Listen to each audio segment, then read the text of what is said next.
Hello, this short video is all about Specific Review Standard 4.2.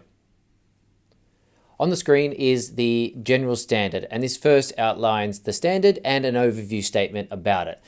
This one's all about instructional materials being used to support stated learning objectives. Next, you can see Specific Review Standard 4.2, which states the relationship between the use of instructional materials in the course and completing learning activities is clearly explained.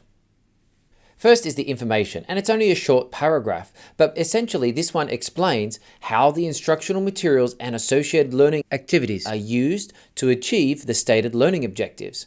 Remember, these are online or blended students, so there isn't a physical classroom in which students can easily raise their hand to check.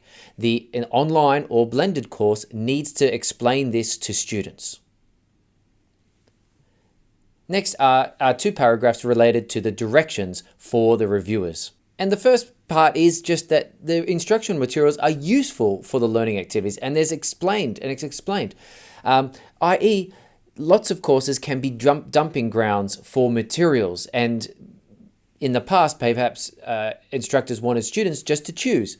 This is saying don't do that. Make sure that every material and its relationship to the learning activity and objective is clearly explained. Now, there is an example listed here, but remember, it's open-ended, so this is just one example that could be there.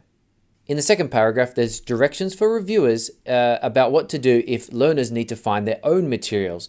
This is a good thing for students, but there needs to be clear descriptions of appropriate guidelines for students and what to do when choosing their own materials. These need to be posted in an online or blended course.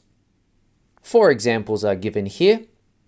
Remember, they're open-ended, so whilst they are descriptive of particular examples, a lot can happen to achieve this standard.